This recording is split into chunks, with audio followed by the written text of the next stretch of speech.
شهدت كرة القدم هذا العام قراراً مفاجئاً في جائزة الكرة الذهبية، حيث تم تتويج لاعب خط وسط مانشستر سيتي رودري على حساب الجناح الموهوب في ريال مدريد فينيسيوس جونيور.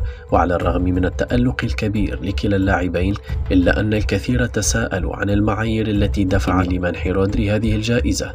في هذا المقال سنعرض العوامل التي قد تكون أثرت في هذا القرار، بدءا من البارونات الخفية إلى تأثيرات العنصرية وحتى قضايا الفساد المحتملة، مع التطرق لأمثلة سابقة لحالات فوز أو حرمان أثارت جدلا. فهل رودري هو اللاعب الصامد أم الاختيار المحسوب؟ لا يمكن إنكار دور رودري الحيوي في نجاحات مانشستر سيتي الأخيرة، إذ استطاع أن يفرض سيطرته في خط الوسط، وكان له دور حاسم في تتويج فريقه بدوري أبطال أوروبا. ولكن هل كان تفضيل رودري على فينيسيوس بسبب شخصيته وأدائه المستقر؟ هنا يظهر السؤال: هل كان خيار رودري محسوبا لكونه يمثل اللاعب النموذجي الذي يجسد الانضباط، بينما قد يعتبر أسلوب فينيسيوس الجريء مختلفا وغير مفضل لدى البعض؟ فينيسيوس من اللاعبين الذين يقدمون أداء ملفتا بمهارات هجومية مثيرة ومتعة لا حدود لها على أرض الملعب. الأرقام تدعمه في هذه المنافسة، فقد ساهم فينيسيوس بفعالية عالية في تسجيل وصناعة الأهداف لريال مدريد، وكان حاسما في العديد من المباريات. فهل تم التغاضي عن مساهماته لصالح رؤية محدودة للنجاح، أم كان هنالك تفضيل خفي ضد اللاعبين الذين يتمتعون بأسلوب جريء وغير تقليدي، وربما يكونون مختلفون بعض الشيء حتى في ألوانهم؟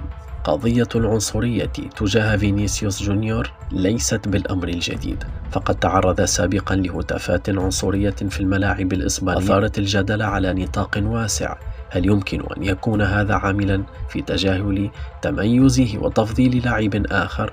العنصرية قد تلعب دورا غير مباشر في القرارات، خاصة عندما يتعلق الأمر بلاعبين من خلفيات ثقافية مختلفة، وبلجنة قد يكون فيها من يخفي إيديولوجيات معينة.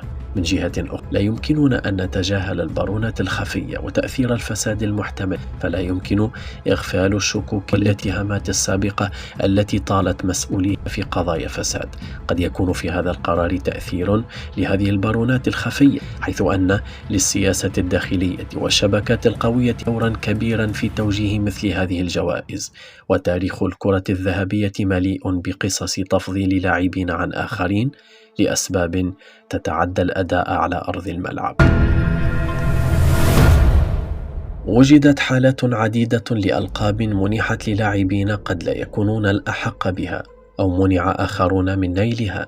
على سبيل المثال، فرانك ريبيري عام 2013، حيث فاز كريستيانو رونالدو رغم الأداء الخرافي لريبيري مع بايرن ميونخ. شافي وإنيستا في عصر ميسي ورونالدو، إذ كان في قمة عطائهما مع برشلونة والمنتخب الإسباني، ورغم ذلك لم يحصل على الجائزة. روبرت ليفاندوفسكي عام 2020، بعد موسم مذهل مع بايرن ميونخ تم إلغاء الجائزة بسبب الجائحة، مما حرم ليفاندوفسكي من اللقب المستحق. ميسي وهو لاعب في أنتر ميامي عام 2023 نال الكرة الذهبية فقط لتتويجه بكأس العالم 2022 مع منتخب الأرجنتين، رغم أن الكثيرين اعتبروا أن لاعبين آخرين مثل إيرلينغ هالاند مثلا كان الأحق بها بعد موسمه التاريخي مع مانشستر سيتي. في النهاية يبقى التساؤل: هل كان اختيار رودري مبنيا على معايير دقيقة وشفافة، أم أن هنالك عوامل أخرى أثرت في هذا القرار؟